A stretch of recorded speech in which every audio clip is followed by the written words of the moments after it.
गुरुवारी सायंकाळी झालेल्या पावसानं अस्तगाव परिसरात अनेक शेतांच्या बांधणी तुटल्यात। पाणी वाट मिळेल तिकडे धावल्यामुळे रस्ते, ओढे, दुथडी भरून वाहू लागलेत। गावातील काही दुकानांमध्ये पाणी शिरलं तर काही शेतकऱ्यांच्या शेतामध्ये पाणी शिरलं। शेतात, घरात आणि दुकानामध्ये पाणी शिरल्यानं संबंधितांचे मोठे नुकसान झाले आहे। 1.5 तास पडलेल्या पावसामुळे मोठं पाणी वाहिलं। अस्तगाव येथील प्राथमिक आरोग्य केंद्राजवळ ओढ्याची सांड उकरली नसल्यामुळे पाणी रस्त्यावरून गावात गेलं आणि ओढ्यालगतच्या दुकानांमध्ये तसेच काही घरांमध्ये तर शेतामध्ये पाणी शिरलं। अस्तगाव येथील शेतकरी मल्हारी गंगाधर जेजूरकर यांच्या डाळिंबाच्या बागेत पाणी साठलं आहे। ते बाहेर काढण्यासाठी शेजारील शेतकरी विरोध करत आहेत। त्यांच्या शेतामधील डाळिंबाची फळं पाण्यामध्ये गळाली आहेत। तसेच भाऊसाहेब रंगनाथ जेजूरकर यांच्या घरातही पाणी शिरलंय। पावसाच्या पाण्याची विल्हेवाट लावावी अशी मागणी त्यांनी केली। त्यांच्या शेतामध्ये 3 फूट पाणी साचले। सातत्यानं पाऊस पडत असल्यानं ते निघण्यास वाट नसल्यामुळे त्यांनी आता महसूल यंत्रणेकडे धाव घेतली आहे। मल्हारी गंगाधर जेजूरकर, अस्तगाव।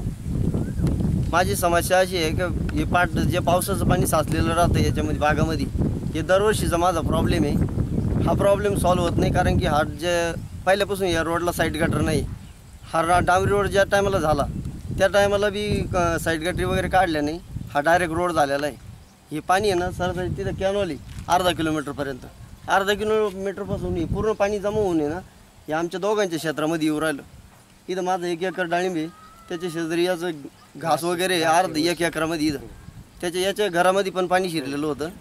परवादीच्या पावसाने ना ह्या डांबरी रोडवरून पाणी पलटी मारली होती, तिकडे डायरेक्ट चालू होतं। समोरची इथं या एक नळी आहे, तर समोरचा शेतकरी म्हणतो का आमच्या क्षेत्रामध्ये काय पाणी काढायचं नाही, आमच्या क्षेत्राचं नुकसान होऊ राहिलं। आणि त्यांनी ना सिमेंट आणि दगड वगैरे लावून आहे ना ते नळी पॅक केलेली दोन्ही तोंड। पलीकडच्या साईडनं बी एल साईड रोड आहे तिथून, त्याच्यामुळे तिकडे बी पाणी निघत नाही, ती नळी वगैरे काहीच नाही त्याला। त्याच्यामुळे हे पाणी डायरेक्ट या क्षेत्रामध्ये स्टॉप राहतं, इथं तुंबून राहतं सरासरी। आता हे पाण्याची लेवल आहे ना आता 2 गुडघ्यापर्यंत पाणी आहे। त्याला तहसीलदार म्हणते, BDOला पत्र दिलं, BDO म्हणते सर्कलला सांगितलं, ते उडीचे उत्तर करते, सामाजिक बांधकामला सांगितलं, तलाठीकडे गेलो, तलाठी म्हणतो तहसीलदाराचं काम आहे। पूर्ण सर्कल हे उलटं पालटं एकमेकाला बोलू राहिले एकमेकाच्या नावावर। आता मलाच कळलं ना की नेमकं काम कोणच आहे ते। रोडच्या कडेनं इथून साईड गटरी वगैरे होऊन आहे ना नळ्या वगैरे टाकल्या पाहिजे ठिकठिकाणी, जेणेकरून या पावसाच्या पाण्याची विल्हेवाट लागली पाहिजे। आता हे पाणी आहे हे पहिल्या पावसापासून हे आहे असंच आहे।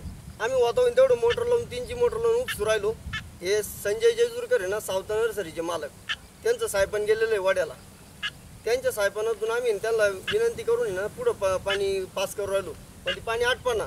3ची मोटर किती पाणी फेकणारी फेकून 25 तारखेपासून पावसाला सारखं पाणी साठलेलं जे पाणी कमी होत आलं का पाऊस होतो, पाणी कमी होत आलं का पाऊस परत होतो। पाणी मोटरीने का रूप असणार आहे, याचं परमनंटली कायमस्वरूपी याचा तोडगा निघायला पाहिजे ना।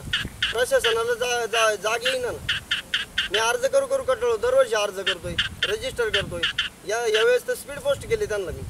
साहेब रंगनाथ जेजूरकर बोलतो। माझ्या घरात पाणी घुसलं, घास सोडून गेला, जनावरं पाण्यात आहे, कोणी दखल घेईना, तलाठी घेईना, तहसीलदार घेईना, फार मामलेदारपर्यंत गेलो तरी काहीच नित्य कागदपत्र आम्ही करतो। 3 वर्षापासून तेच चालू आहे त्यांचं, कोणी दखल घेईना, कोणी साथ देऊ नाही राहिलं। सरपंच म्हणता येऊ पाहणी करू, सरपंच येत नाही, कोणीच येत नाही। न्यूज रिपोर्टर किरण वाबळे, एस9 मीडिया, राहता।